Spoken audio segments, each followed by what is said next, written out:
Okay. Kalau Nabi Muhammad 40 tahun dia mendapatkan hidayah menjadi seorang nabi dengan munculnya Quran, didampingi oleh Siti Khadijah sebagai bukan mentor tapi sebagai sponsorship pelayanannya Nabi mensiarkan agama Islam. Cakep, Bib.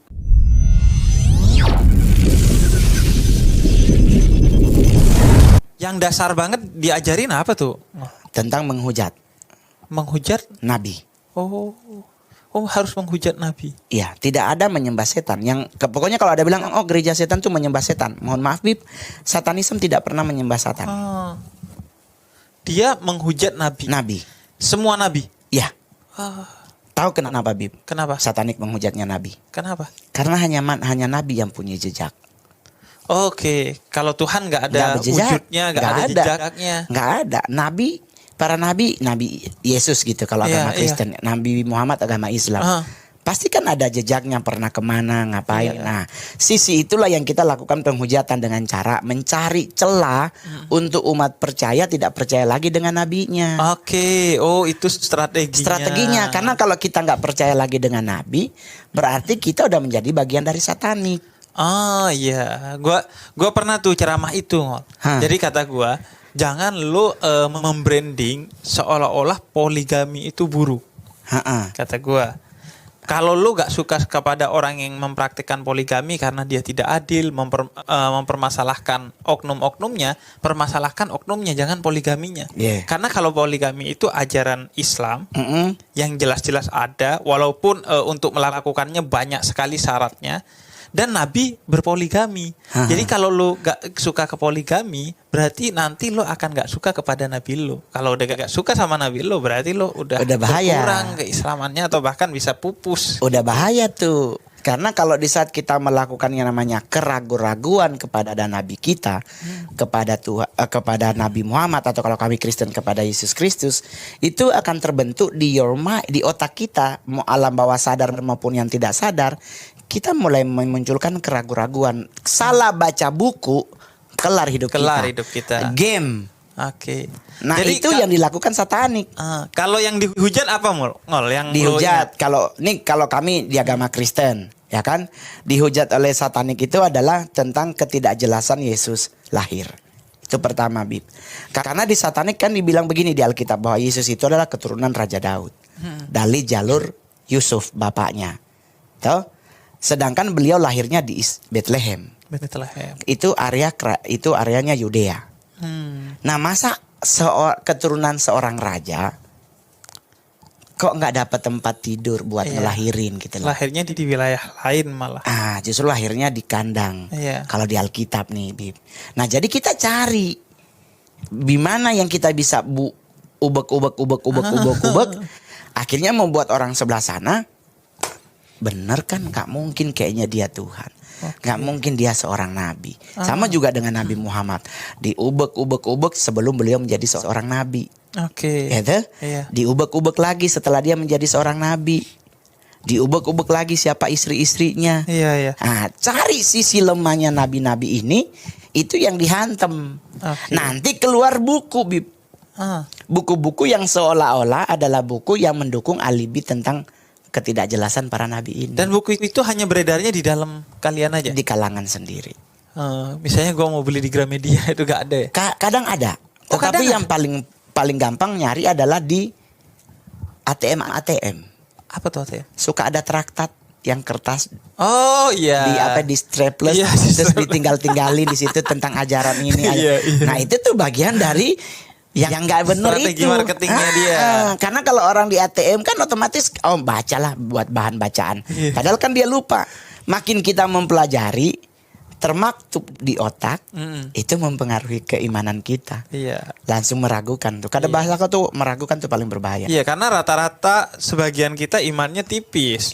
Goyang dikit hilang. Kelar gitu. Kalau imannya bagus kan nggak akan laku gitu. Kan bisa. Itu yang Mongol selalu bilang, Bib. Ke teman-teman yang setiap kali di podcast.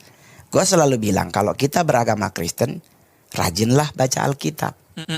Kalau lu agama Islam, Gue nggak suruh rajin baca Al-Quran. Gue bilang lu rajin tadarusan. Entah berjamaah, entah sendirian. Masalah lu bacanya salah. Kalau lu sendiri pasti ada yang ngomong di telinga lu, ini salah baca nih. Nah karena kenapa makin kita mempelajari tentang kitab, Alkitab maupun Al-Quran, secara tidak langsung iman kita tuh pasti menebal. Nah iman menebal ada penyesatan, Bib, nggak goyang. Ya. Karena dia harus hantem temboknya yang tebal tadi. Malah bisa jadi dia yang tobat. Nah itu. Jadi di satanik tuh begitu, Bib. Jadi mengalami ritual. Gua di ritual-ritual tuh termasuk kan kita di. Apa kalau ritual-ritualnya? Ritual tuh ya sama ya, kita nyanyi-nyanyi tapi lagu-lagu yang metal hardcore yang lebih ke underground, yang kayak kayak lagu-lagunya Metallica, Sympathy for the Devil, atau beberapa lagu-lagu yang lain yang arahnya memang benar-benar penghujatan. Nah baru berarti di markas itu ada alat musik lengkap. Dan itu orang nggak tahu, orang luar nggak tahu ke tempat itu, nggak tahu kan, kelihatan bukan. Emang kayak di Amerika Church of Satan San Francisco kan enggak. Kalau di sini kan belum ada badan hukumnya, masih underground kalau istilahnya kita. Tapi kan bukan di bawah tanah. Bukan. Gedungnya tetap di atas tanah. Mereka kadang menggunakan ballroom, kadang mereka menggunakan satu rumah dijadiin pangkalan. Itu kan bisa. Tinggal tempel yang buat peredam nggak kedengeran kalau ternyata ada stadium 2. Terus kalau di media sosial kan mereka juga main ada, tapi kalau nggak salah sih kemarin ada beberapa nanya katanya nggak bisa diakses. Tapi mereka aktif mendakwahkan itu. Nggak ada pendakwaan. Mau ngapain, mau sharing kitab Satanic Bible ayat 5? Nggak ada. Jadi gimana dia kalau nyebar ini? Nggak ada. Kita di Satanic aja hanya baca doang. Itu Satanic Bible emang dibuat sama siapa? Malaikat Jibril datang ke Anton LaVey? Nggak ada. Malaikat Jibril datang ke Bunda Maria dalam bentuk Kristus namanya Gabriel. Di Islam datang ke Nabi Muhammad namanya Jibril. Emang malaikat Tuhan datang ke Anton LaVey terus bikin Satanic Bible? Nggak ada. Itu hanya tulisannya dia. Tapi diilhami oleh seseorang. Yang dari jalur yang menjadi lawan kebenaran. Si Anton LaVey ini pendiri utamanya. Sebenarnya kan sebelum Anton LaVey udah ada Aleister Crowley. Udah ada sebelum-sebelumnya. Tapi mungkin secara formal Anton LaVey berbentuk jadi Church of Satan baru di zaman Aleister sama Anton. Itu tahun berapa berarti? Gue nggak ngafalin tahun berdirinya, males. Ngapain kita di sekolah nggak ada ulangan tapi lama banget. Udah lama. Anton LaVey udah meninggal.